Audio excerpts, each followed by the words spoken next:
G'day all, Hayden here, 2026 coaching module, new rules and interpretations. 1. No more centre bounces, throw the ball up around the ground. 2. Remove the requirement for a player to start in the goal square at each centre ball up. 3. Align the interpretation of reasonable time for a player to bring the football back into play after a behind. Players to be allowed 8 seconds. 4. Around the ground, the umpire may restart play without a nominated ruck being present. 5. Introduce a free kick for last disposal out of bounds in between the 50-metre arcs. 6. At all centre ball-ups, a competing ruck cannot cross the centre line and engage with the opposition ruck prior to contesting the football. 7. A shrug will be deemed prior opportunity as an evade or an attempt to fend. And 8, a player may stand if they are within the protected area within 5 metres where a mark or free kick occurs. The information and the direction I am giving you is correct as of January the 28th, 2026. There may be some modifications made to these laws and interpretations as pre-season develops. If that's the case, we will be coaching that. But these directions are correct as of January the 28th.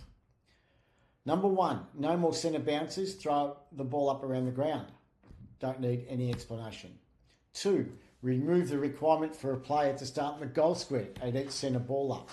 While the 6-6 rule will remain from centre ball ups, there will be no longer a requirement for at least one player per team to start in the goal square. This will be a measure to help reduce dead time after goals. So those 2 players there will not need to start there from a starting position at a centre ball up in 2026. 3. Align the interpretation of reasonable time for a player to bring the football back into play after a behind. Players to be allowed 8 seconds. So umpires currently allow reasonable time for a kick-in, which is deemed at around 12. However, reasonable time for a mark or free kick paid around the ground is deemed at 8. From 2026 onwards, both of these will align to be 8 seconds. Here's the example. Time will start when the player has the ball in the goal square. So you see in this case, this year, it shall be whistle, move it on, play on. This example from 2025, 13 seconds to bring the ball back into play. The time will start when the first GWS player has control of the ball in the goal square. So from now, time has already elapsed, but he gets the kick away in the appropriate time. 4, around the ground, the umpire may restart play without a nominated ruck being present. Umpires can now restart play with a nominated ruck being present, bringing the men's game in line with AFLW rules. If there's no nomination or the nominated ruck is too far away, play will be restarted immediately. So remember that. If there is no nomination or the nominated ruck is too far away, play will be restarted immediately. This is the example. There's the rucks. As per previous seasons, we will ask for nominations on 2 occasions. If no nomination occurs, we will be clear in our communication. No North Melbourne ruck, no North Melbourne ruck. We are not waiting for those rucks to get there on this occasion. So if no one nominated, we throw the ball up and the ball must hit the ground if there's no nominated rucks. But this is an example of rucks being way too far away.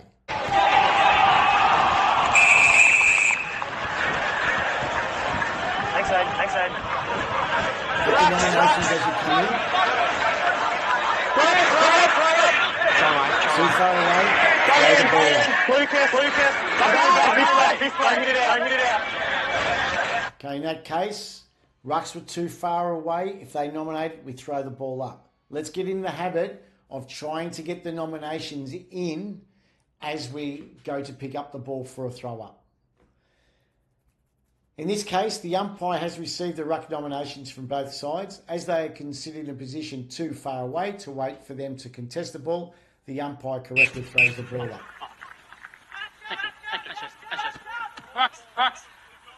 Rucks, dominate! Okay, they're coming. Leave the football. Leave it. Plump. Really good example of clear communication to the players around the contest as to what is required. As they nominate, those two rucks nominated, no one else can touch the ball if the ball's going to be thrown up without them being present due to being too far away. It is important for the umpire to be clear on the expectations of the players who are not designated rucks. Introduce a free kick for last disposal out of bounds in between the arcs. So a handball is the act of holding the football in one hand and disposing it by hitting it with a clenched fist of the other, and kick or kicking in relation to disposing of the football means making contact with the football with any part of the player's leg below the knee. So in fact, the football can be above the knee, but if part of the footy is below, that is considered a kick.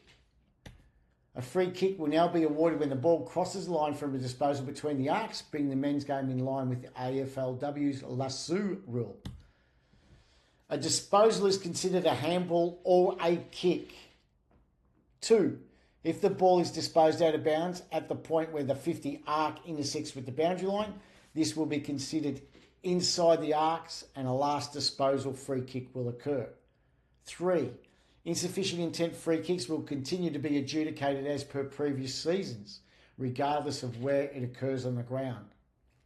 4. A free kick for last disposal will not occur if a teammate shepherds the ball out of bounds. That has to be a clear action. It would be rare for that. And 5, if a player handballs the ball into an opposition player's legs and the ball then goes out of bounds, it will be the last disposal free kick because it would be considered a kick. Made contact below the knee. Handball, between the arcs, not touched, free kick. Player needs to stand on the line. Kick,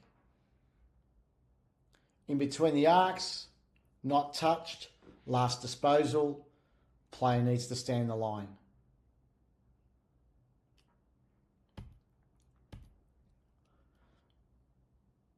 Accidental kick between the arcs, free kick for last disposal.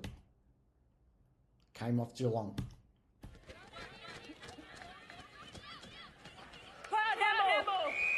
Handball between the arcs, last disposal, free kick.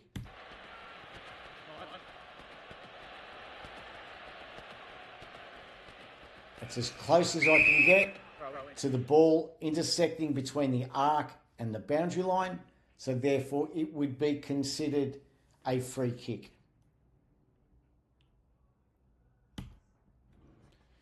At all centre ball ups, a competing ruck cannot cross the centre line and engage with the opposition ruck prior to contesting the football. At all centre ball ups, competing rucks will now be unable to cross the centre line before engaging with their opposition ruck. This is born from a desire to see jumping rucks return to the game. This should be a free kick. Crosses the line. Free kick occurs first is the cross. Pay it. Free kick against Bull Ants, crossing the line. Free kick against Blue, crosses the line. Play on. As both rucks contestable and do not cross the line. It's a long jump type, isn't it? Get your feet behind the line when you jump. Same here. Jump from your half. Pretend it's a long jump. Okay, what do you think about this one? What do you think about this one? And what do you think about this one?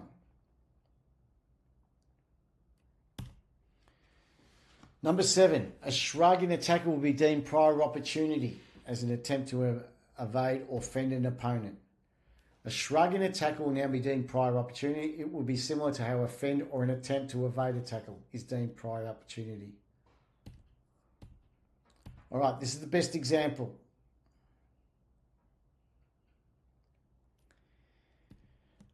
So, for all intents and purposes, the initial contact made was below the shoulder. So it's on the bicep, let's call it. The shrug occurs which causes the high tackle.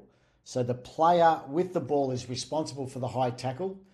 As the shrug is the action which causes the high tackle, that's prior. That player there must dispose of the ball legally, kick or handball, if the tackle sticks. We think that's rare, that all those 3 or 4 things are going to occur. But there's the explanation. A player must stand if they are within the protected area, within 5 metres, when a mark or free kick occurs.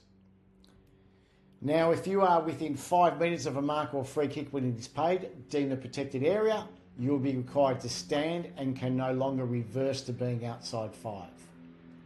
So remember what the AFL want. They want that player, number 23, as he's in that 5 metre radius, not to back out. It's the whole purpose of the law. Have that in your head. They don't want players who are in the contest to back out. So there's the 5 metre radius.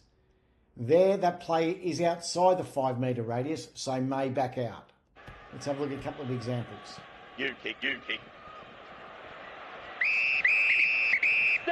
Oils, mate. They don't want that action to occur. All right? So what it is that player would be considered, the yellow player, considered within 5. It'd be close, but let's consider that he is.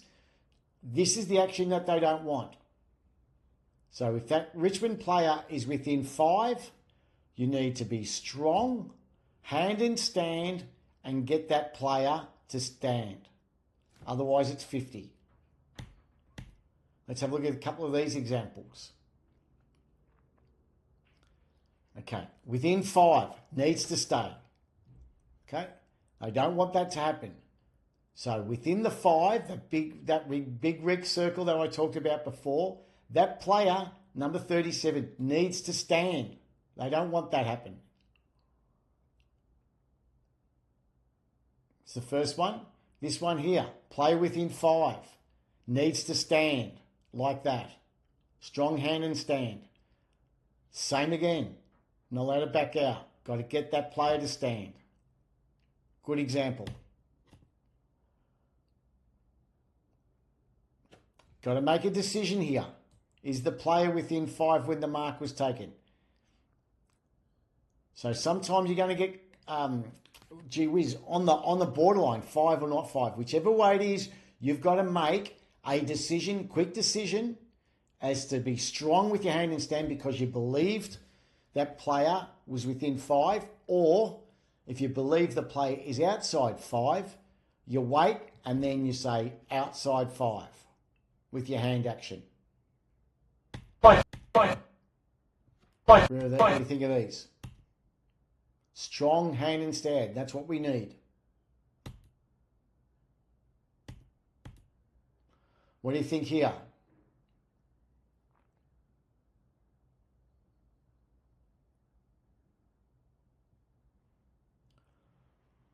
What do you think about that, number 1?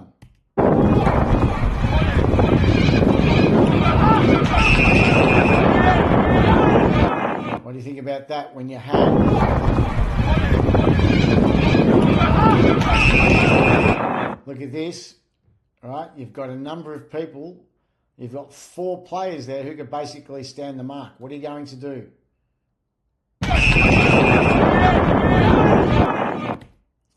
And the third one.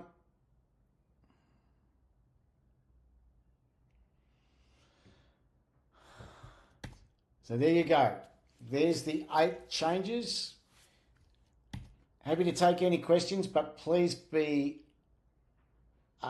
mindful that some of these directions may change as more vision gets put through. Hope everyone's well. Cheers, guys.